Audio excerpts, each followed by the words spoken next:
Thank you for listening to Tech for Coaches, presented by UnleashStrengths.com. Tech for Coaches is a podcast focused on teaching others how to leverage the massive power of technology. All right. Hello, everybody. Tech for Coaches, episode number 2. Tech for Coaches is presented by UnleashStrengths.com, recorded on November 11th, 2014.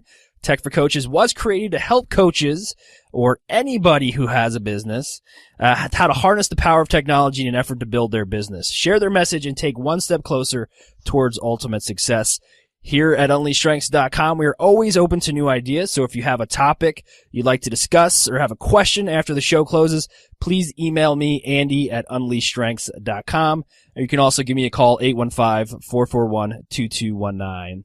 And as always, be sure to like us on Facebook, facebook.com/UnleashStrengths, and hit us up on Twitter, twitter.com/UnleashCSF. Again, that's UnleashCSF. Tech for Coaches is also available on iTunes. That's right, folks. We've reached the big time. So be sure to leave us a comment, some feedback, and share this podcast with at least 2 of your friends and see what they think. Technology's not going anywhere. Now's the time to embrace it. Let's do this. My name is Andy Sikolovich. I am the owner and strengths coach from UnleashStrengths.com. Also a huge geek when it comes to technology, especially technology that can make you money through marketing. And my co-host today is Mr. Jim Collison. Jim, why don't you go ahead and introduce yourself?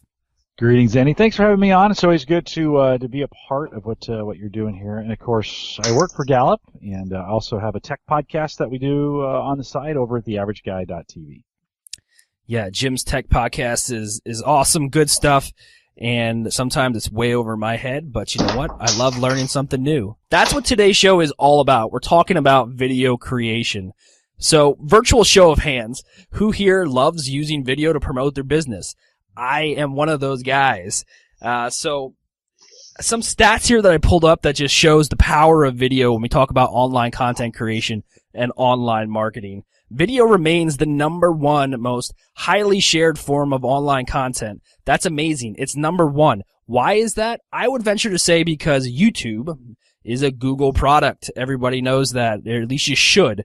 So when we talk about getting your site ranked really high for search engine optimization, we talk about just building brand awareness online, you kind of want to be nestled in the bosom of Google, right? And a great place to start doing that is YouTube, a great video warehouse for you to promote your videos and generate some buzz about your product.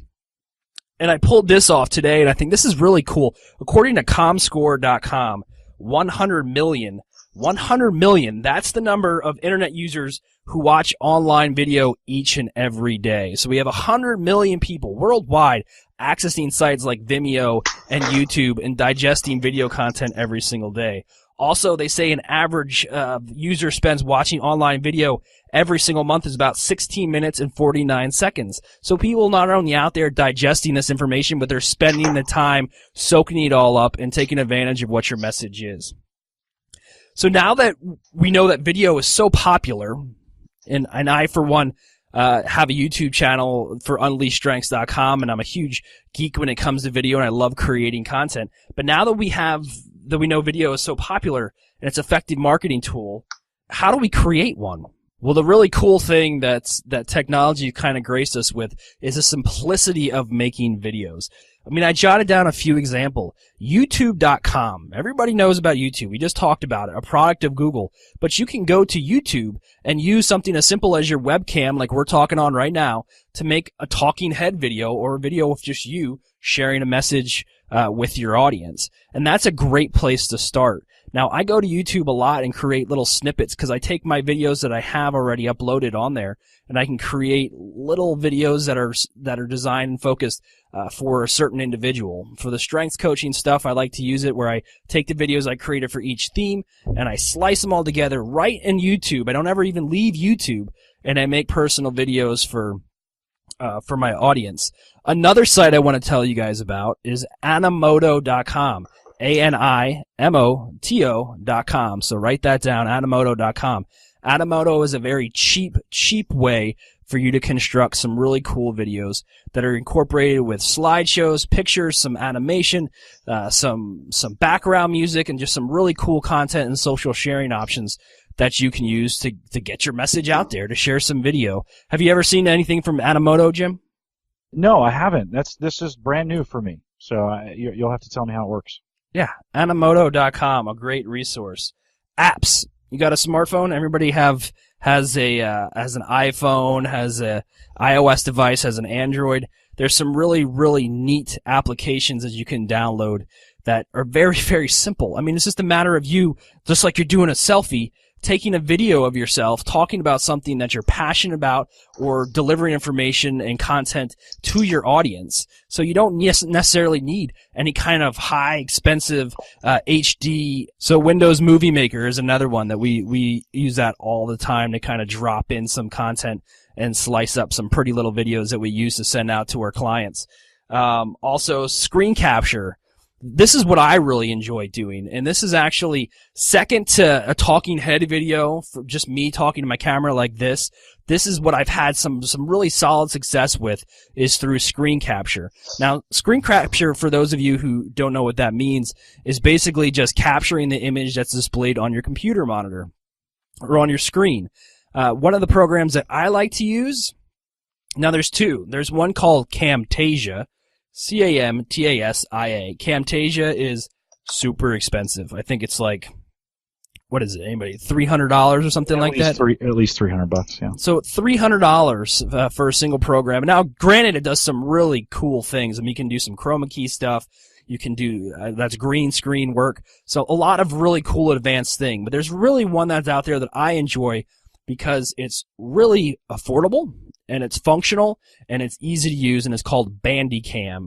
And that's Bandicam, Bandicam. You can go to bandicam.com. You can download the full license for, I think it's $34.99 or something like that, and you have it. But what that allows you to do is pretty much, I like to create, and this is just me, but this is what I'm recommending to you guys here on Tech for Coaches, is I like to create a presentation through PowerPoint, and then I pretty much go through it. So if you're a coach, if you're somebody who's going to be given a presentation, or you want to make an online product that you can sell, what I like to do is go on PowerPoint, create the presentation, and then I sit back, go through it a few times, get all my wording down just right, and then I open up Bandicam, hit record, and then I go through and I give the entire presentation.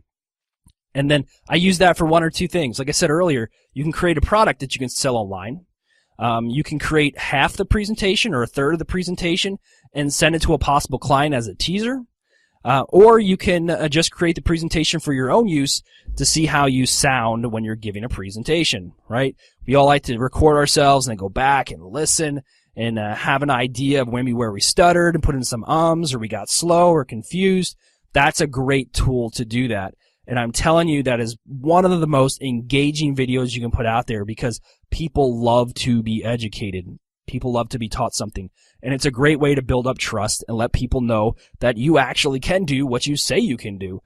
So screen capture program. Again, that's Bandicam is the one I like to use. Camtasia is great if you got the money to spend, but I like Bandicam.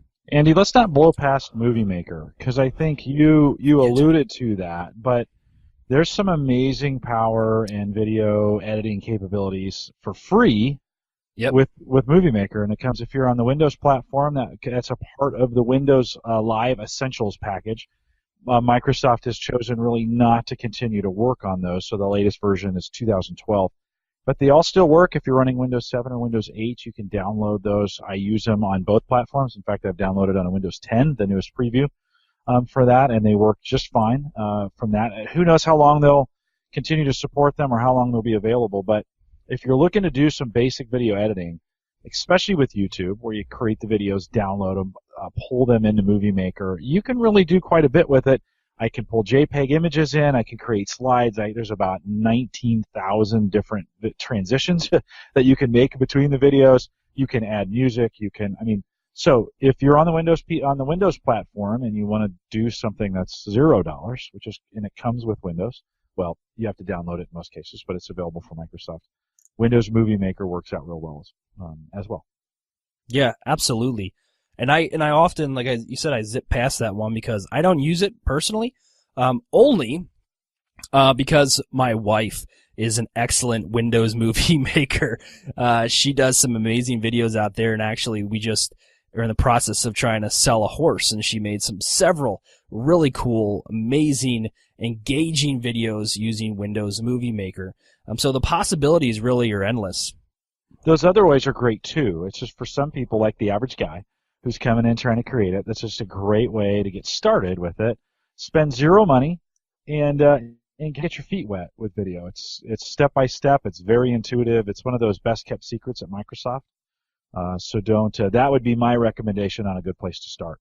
Yeah, absolutely. Good point.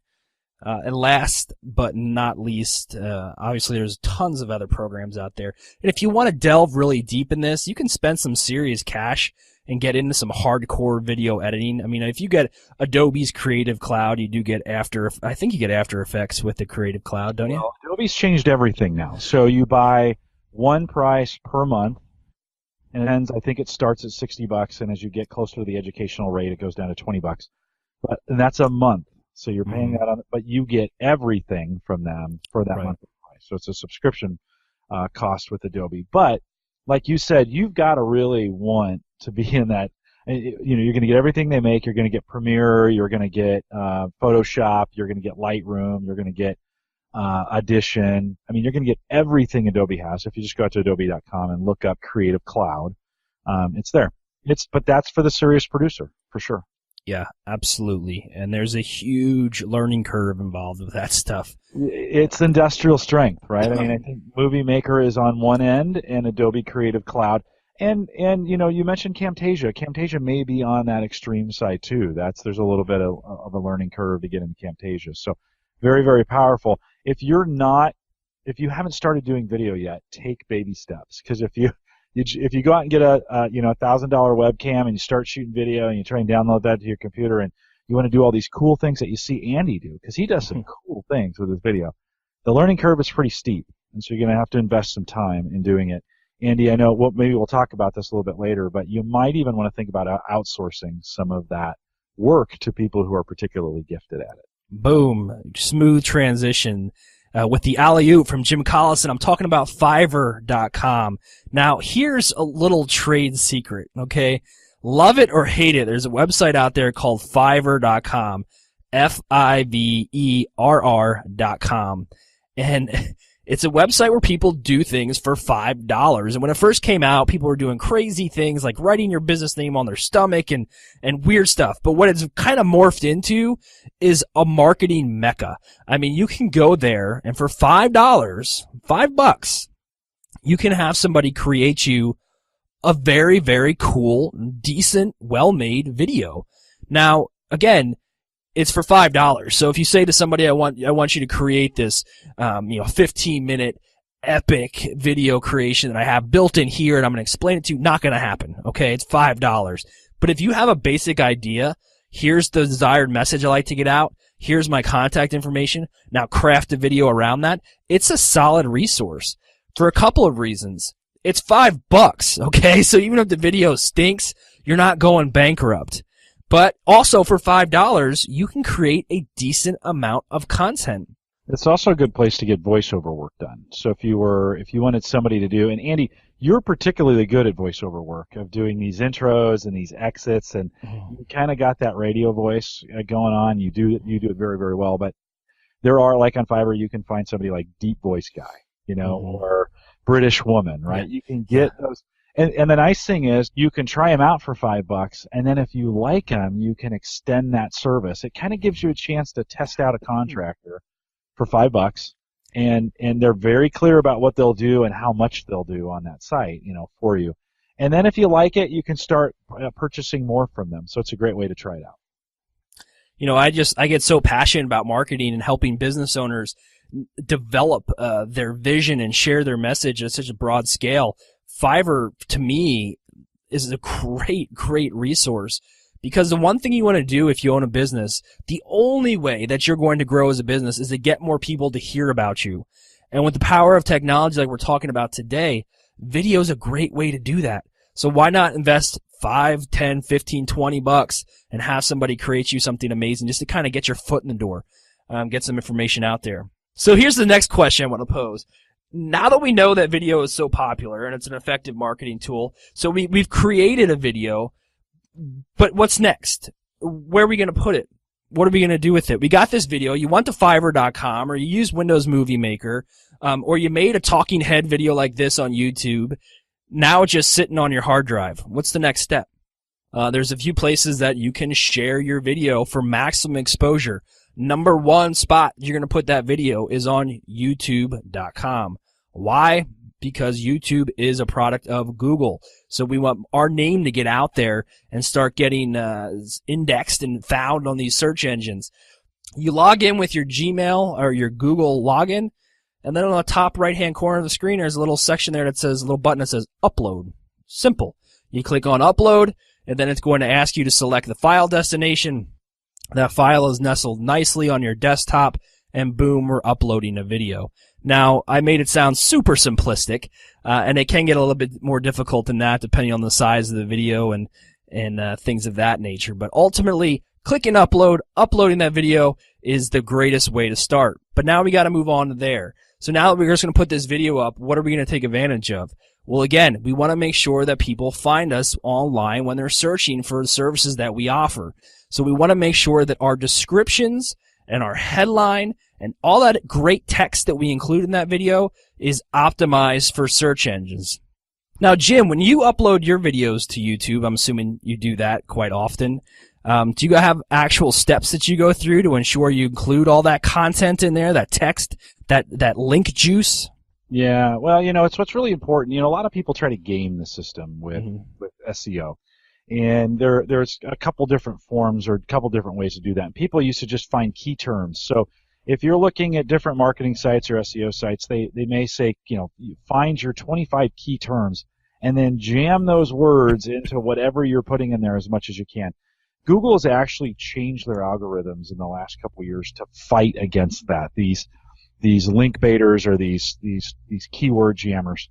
So that actually penalizes you now. So if you try to go in there and you try and put coaching, strengths, coaching, top 5, arranger, maximizer, you're starting to put all these words in there. You just put them in randomly. They're actually going to find that out and they're going to penalize your site for that. So you want to have real text in there. And so kind of what we do with video, especially with the podcast, is after we're done creating a video, we create a set of show notes. Andy, you and I do both the same thing on our website.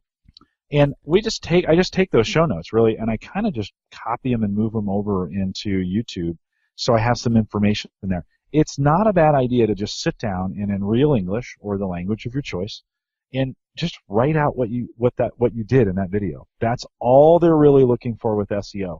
So this is the other thing, anybody who sells you SEO advice, right, that isn't simple and basic and easy to use is probably trying to sell you snake oil. So just be careful. There's plenty of marketers out there who want to say, I've got all the keys. Well, guess what? Nobody has the keys because Google hides those, and they change them all the time. The key is really to be yourself when you're writing out there. Don't just make it real, right? Don't try and game the system. Just make it real. Write a couple paragraphs. It takes you 5 minutes. Get that in there. Get it done. Or this is not a bad Fiverr exercise. Send your video to someone, and oftentimes they'll transcribe it for you, and you can take that information and put those in show notes.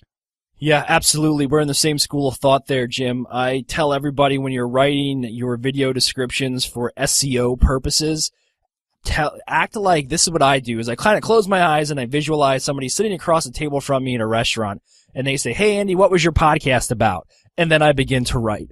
Just very conversational. I don't try to get crazy with it because when somebody comes to your video, they want to actually, they're going to digest the information a lot easier if they can understand what it is that you're talking about. So a very, very basic intro. So, and then with your headline too, headlines are really, really important. Probably the most important part. Absolutely. A lot of people underestimate the drawing power of a well-worded headline. Now, you're just not going to create a video I mean, say you're marketing your business and you have the next greatest widget that solves problem A and you're the main solution. You're not just going to create a video that just says my product at mywebsite.com. Means nothing to me. You need to provide me with what's the problem and now you offer me a solution. Intriguing headlines. I'm a copywriter by trade, and one of the things that I notice time and time again is that headlines are just botched. They're messy. They don't make sense. They don't answer that question, what's in it for me? The only reason somebody's watching your video is because they want something in return for their timely investment. So you have to tell them in your headline what they're going to get out of watching you. So very, very important. And again, make sure if your video is within a certain industry or focuses on a certain keyword that you, in a conversational way, draw that into the headline and actually make it make sense.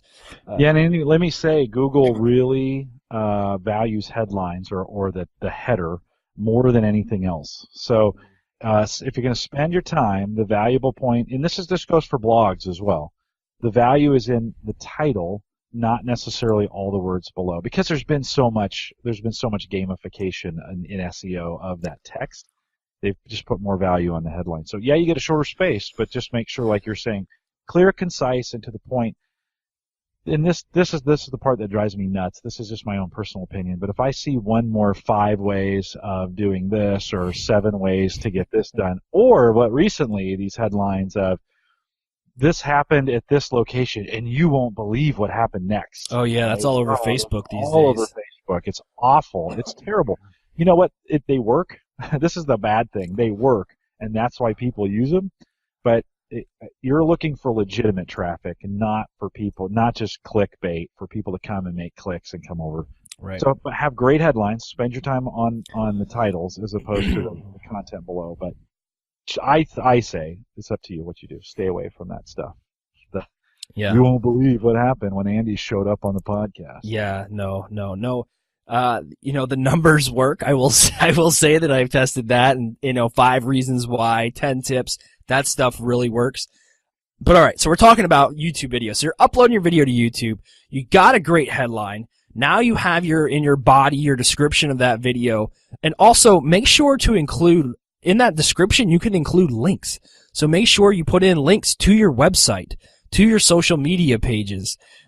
Include those links, because that gives a person an opportunity to go from your video directly to your website, directly to your Facebook page. So you want to limit that distance a potential customer has to travel between the time that they're interested in what you have to say till they're actually moving towards making a purchase. And then the next thing that we're going to do is we're going to include keywords, which are you'll be allowed to select keywords within your video. And this is outside the description. This is a section that says keywords. And again, that's where we're going to put in our keywords that actually, and I don't think they have a limit on how many you can put in for a YouTube video. No, they do. They do? It's 50 or something like that. So okay. Either way, it's a lot of words, right? I've reached it. It's a few, yes. Yeah. So that's when you want to start getting, and they're just the keywords. So when I upload my videos for unleashstrengths.com and say it's thematics, which is another podcast that I do available on iTunes, search thematics. Thematics, when I go through there, I put in Strengths Finder, I put in strengths, I put in Gallup, I put in theme, I put in talent, I put in any word that I would use to describe the focus of that podcast to somebody sitting across from me at a cafe or a bar. And then you go ahead. Another tip on that, Andy. So yeah. say you've done transcriptions, or say you've got a post associated with it. There's a site called wordcounter.net, which is very, very helpful for this. And if you want to know what your keywords are, you've probably written them out already. Yeah. And so drop that into, just copy and paste it into keyword.net. And it'll count for you and give you the details of what words showed up. You certainly don't want to use them all, but it would give you an opportunity to see what you have in your own, what you have in your own. The other thing you can do is if you're looking at your competitors' videos, or you're looking at other people's stuff and you want to see what the words they're using, do the same thing. Copy, paste their text in, see what kind of keywords are being used inside their text. Super easy and super free.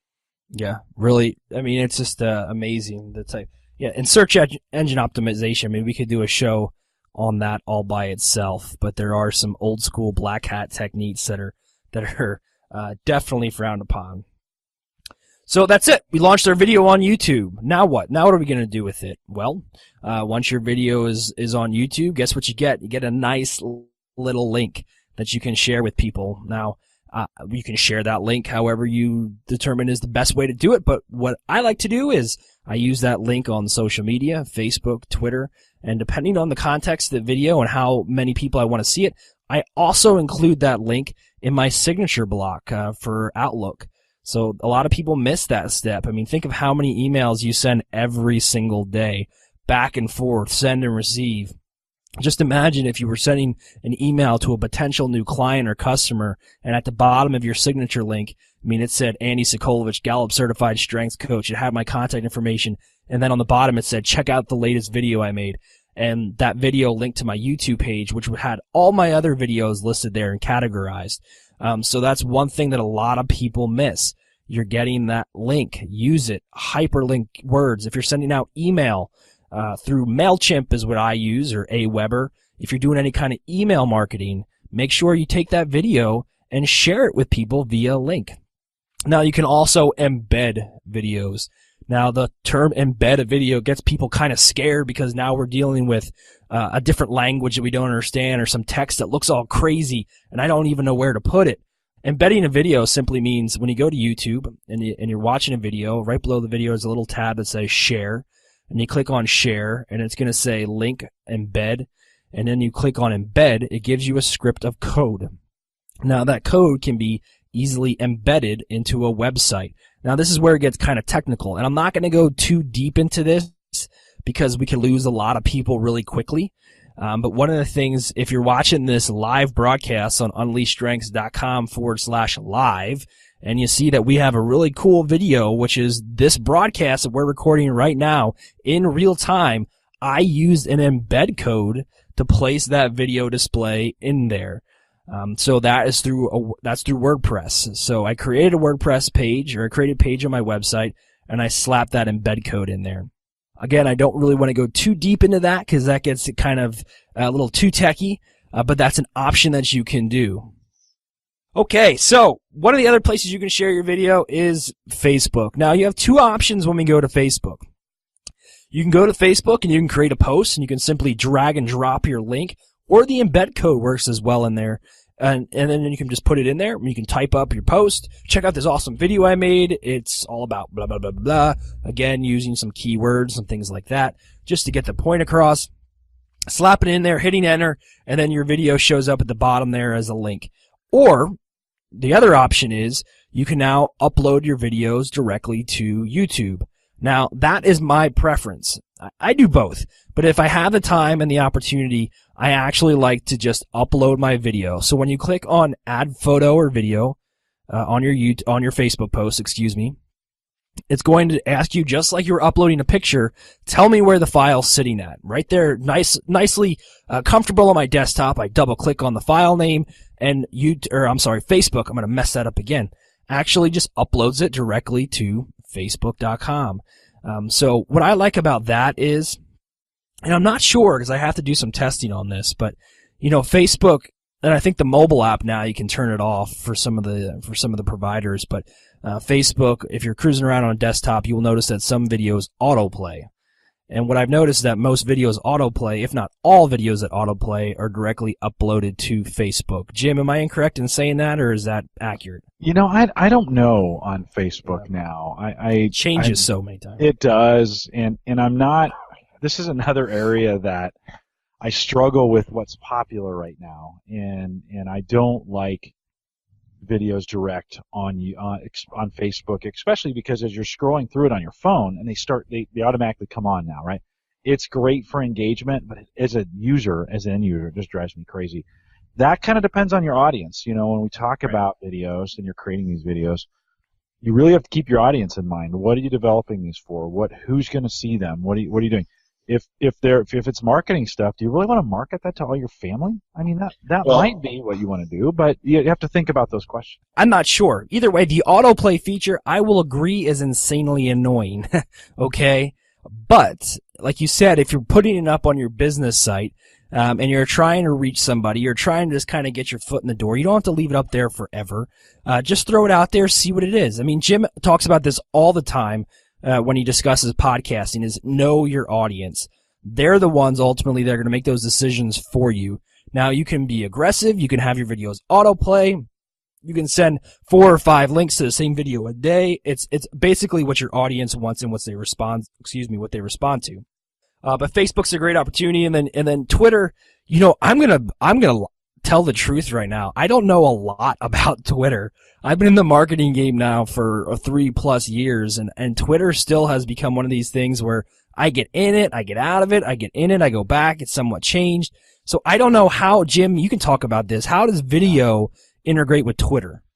So really, from a video standpoint, Twitter's your friend in help getting the word out about your video. And so, you know, again, this is where your title matters. This is where what you're doing matters. This is who's following you matters. It's one of those kinds of things. I mean, Twitter is the largest public bulletin board. If you just think of it that way, if you think of people coming on the corner and shouting a message and then walking away, but that message is only 140 characters. A lot of people don't get Twitter. This was one of the things I hear a lot in the stuff that we do. A lot of people don't get it. Some love it.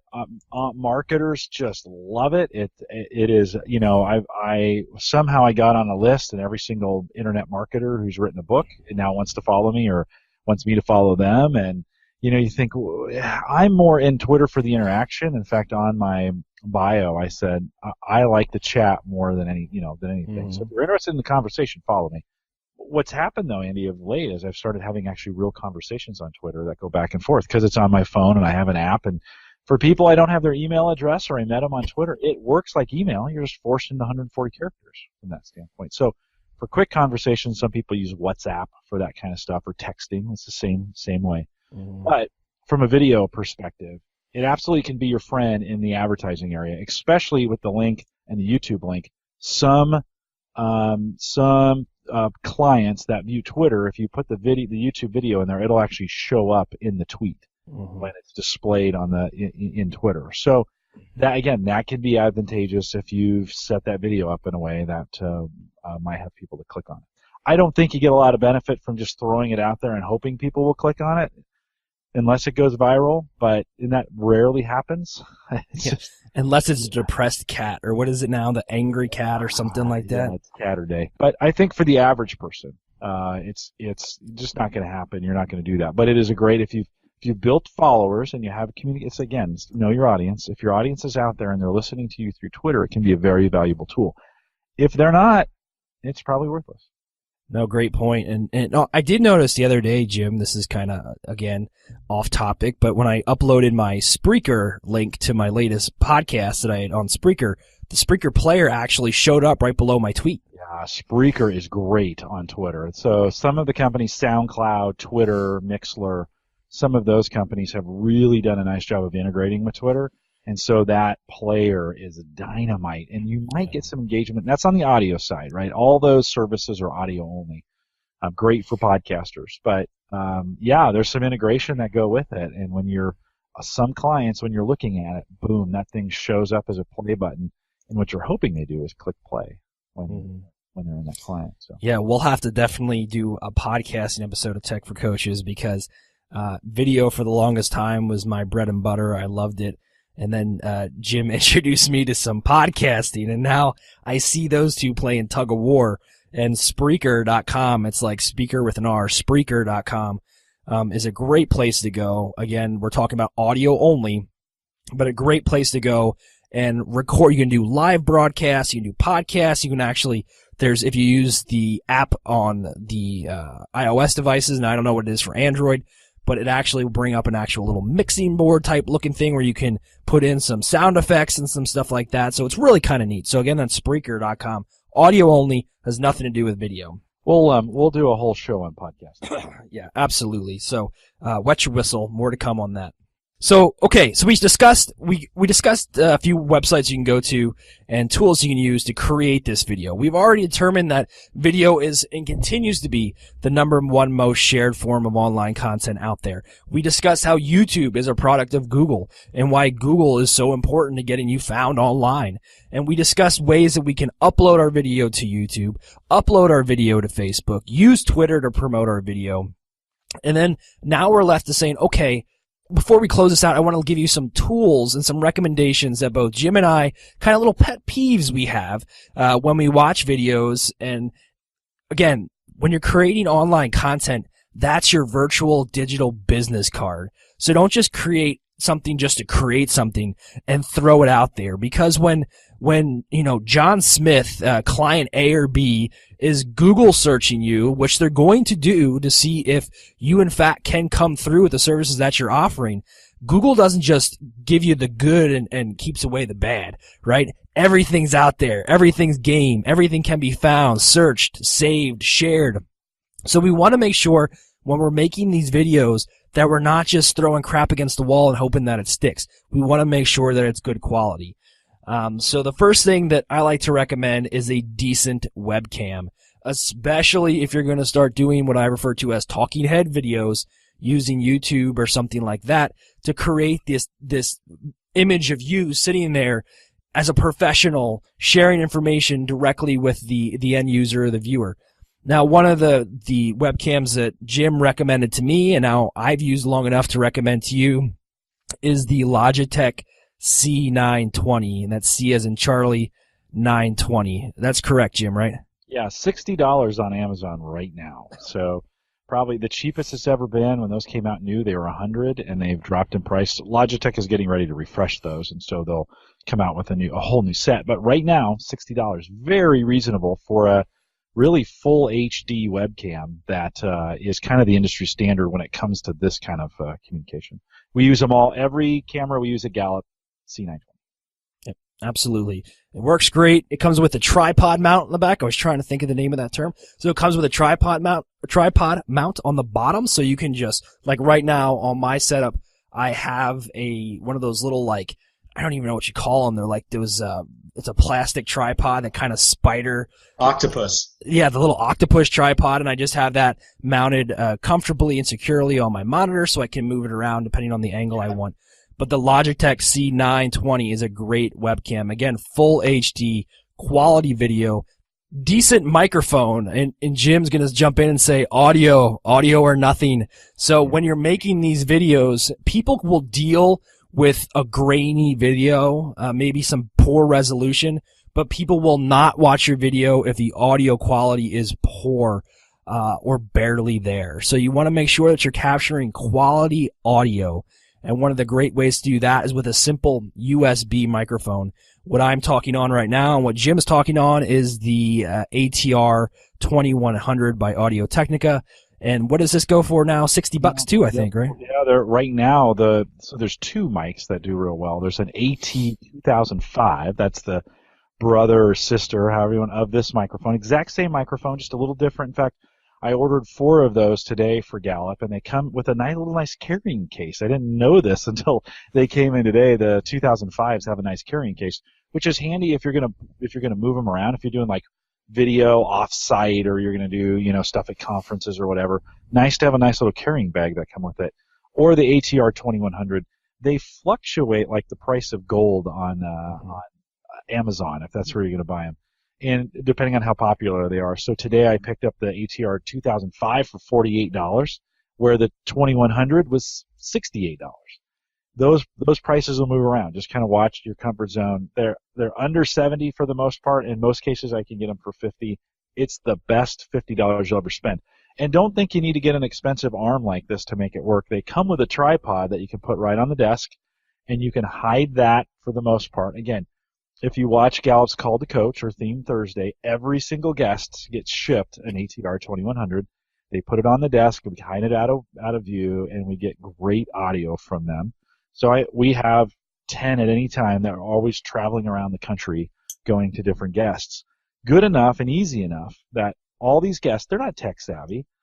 with a quick 10-minute phone call, I can set them up and have them working with the microphone on. Boom, no problem. So Windows automatically recognizes them. Apple Macs automatically recognize them. Super simple.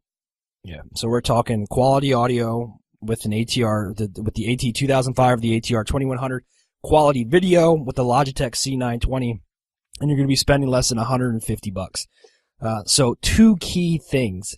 But again, most importantly, I'll say this one more time, audio is key. Bad video, people may still watch. Bad audio, they're gone. You lost them. Well, and let me preface that. If you're going to have long videos of people talking or you're trying to share information and your audio is poor, they'll leave. If you're capturing just these short little video bites where, guys are falling off skateboards or whatever, yeah, audio doesn't matter there, right? So if you're doing, I don't know why with our audience, Andy, I don't think they would be doing those kinds of things. So no, it's really key. Where this is especially key is when we convert these videos into podcasts, right? Audio only podcasts. We alluded to that. That's when it's really important. So people always say to me, Jim, why do you have to have this mic at your desk when it's just a video call? And I'm like, because I want great sound. Mm-hmm. The other companion to that is what you've got headphones on. It's so helpful to be able to hear. You run these through generally people have bought crappy speakers for their computers. They're just junk, right? And you can't hear them, and you're trying to figure it out, and it's not working. If you're trying to do video that way, you're going to get feedback and all kinds of problems. So invest in a nice pair of earbuds as well. We didn't have that on the list, but get a nice pair of earbuds, something that are comfortable, especially if you're doing this kind of stuff. And then also, last on the recommended equipment list, my voice is actually failing here. I know, I hear that. Yeah, I got a little bit of a cold, and I was pushing through, and I felt great, and now, it's going bye-bye. So before it leaves me for good, tablet smartphones, they have some really cool filters and features you can use for creating video. We talked about that a little bit earlier in the show, but iOS devices, Android devices, iPads, whatever tablet you have some really cool features you can use for creating videos. So look at stuff like that and just create something different, create something unique, create something engaging. Don't just create the same old kind of boring setup. So use some of those applications. I actually have an app where I can take a still picture of something, and then I can have like F-18s come in and blow it up.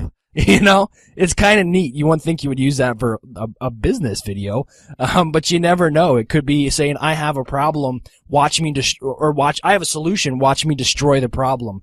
And you can have these F-18s come in and blow up whatever it is. So there's some cool things you can do out there just to kind of get people talking and get them engaged. That's all I got. I think I rocked it out on some video stuff. What do you guys think? So let me give a few caveats on this, a few things that we were writing down. So with video, bandwidth is everything. And Andy kind of learned this early on, that you can't get away. If you're going to do a lot of video, those files are gigantic. And so you're going to need to have ample bandwidth both up and down to wherever you're at. So you might end up paying a little bit more for your internet connection. Just take a look at that. One of the nice ways or easy ways, Andy just did this before we get started because he recently upgraded his internet and he's super proud of it, is speedtest.net. So just that one word, speedtest.net, site you can go to, click it, it'll find a server near you, and then it'll tell you what your up and down are. This is also nice to verify with your internet service providers.